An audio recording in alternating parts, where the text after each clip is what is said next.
The days that followed were spent training tirelessly for our first space flight. The boss endured conditioning that tested the limits of human capability, and I supported her. Those were happy days.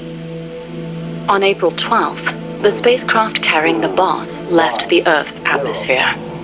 Although it was only 20 minutes of ballistic flight, it was nothing short of miraculous, considering how little time we'd had. The first human in space. We were ecstatic. Then something went wrong. The re-entry angle was slightly off, warping the outer hull. The cause was clear. It was the hastily constructed window we'd installed. Her capsule missed the projected splashdown point by a long shot. As we raced towards the capsule, a breaking news broadcast came over the radio. It was the news report of the successful launch of the Vostok rocket, piloted by the cosmonaut Yuri Gagarin. They'd beaten us into space by the slimmest of margins. When we arrived, the capsule had already disappeared beneath the waves. The boss was floating on the surface. I can't really recall what happened next. They told me later that I gave a strange scream and plunged into the sea, not caring whether my skin would burn. She didn't wake up. Her entire body was bruised, burnt, scorched by cosmic rays. It was a miracle she was still alive. Every day, propaganda boasting of the shining accomplishment flowed out of the Soviet Union. The hardest part was having to read the report the next morning from Izvestia, the Soviet governmental paper. Written there after the report were those legendary words of Major Gagarin: "The Earth is blue." The person who should have said those words, though, was incapacitated, confined to a bed. NASA opted to pretend the flight had never happened. The Soviets had orbited a man around the Earth and returned him safely. We'd barely managed to escape the atmosphere and achieve ballistic flight. Even worse, the pilot was horribly mangled and the spacecraft lost altogether. As they saw it, covering it up was the only alternative to seeing the nation's pride dealt yet another blow.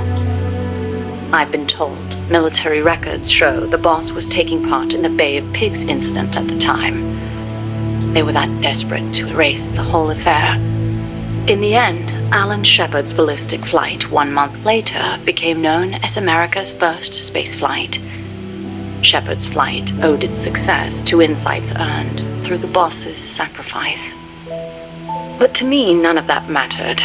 I prayed day and night for her recovery, never leaving her side, not even for a moment. Then, as summer ended and the chill of winter approached, she spoke. "Give me water." I threw myself on her breast, and she embraced me. It was all I needed. I thought she would tell me about space, the true sky, where the stars don't twinkle. But the only thing she'd speak of was Earth, our home as she'd seen it from space, so fleeting, so irreplaceable. I was ashamed. I'd been enamored for so long with the sky that I never thought to look beneath my feet, at the ground upon which I stood. As soon as her rehab was over, she was gone. It happened without warning. No one informed me, and the higher-ups wouldn't say a word. It wasn't so strange or surprising, really. I simply assumed she was off to complete her next mission, because she was loyal to the end. Since then, I've devoted myself to researching artificial intelligence, so that no one will ever have to make her sacrifice again. No human being should be asked to take on a mission that dangerous. Next time, I'll be the light that shines on someone else. I still wonder why she opened up to me on that chilly night in Florida. That operation was top secret, even if it was all in the past. I like to think it was because she trusted me, but that's probably not the case. She wanted someone to listen, and I don't think that someone was me. Those faraway eyes, the tone of her voice, like she was talking to her own child. Those things made it clear that she was speaking to someone else. I found myself envying that someone. 4 years later, I learned of her death. A traitor's death, no less. She'd stolen an American nuke and defected to the Soviet Union, where she was killed by her former apprentice. Or so I was told. I refused to believe it. She'd never do such a thing.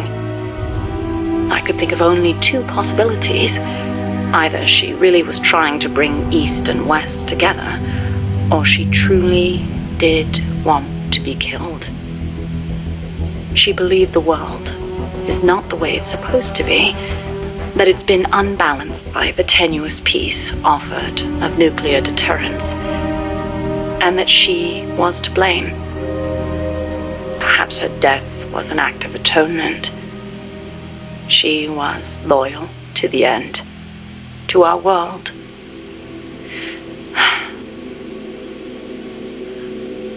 And I lost the light of my life.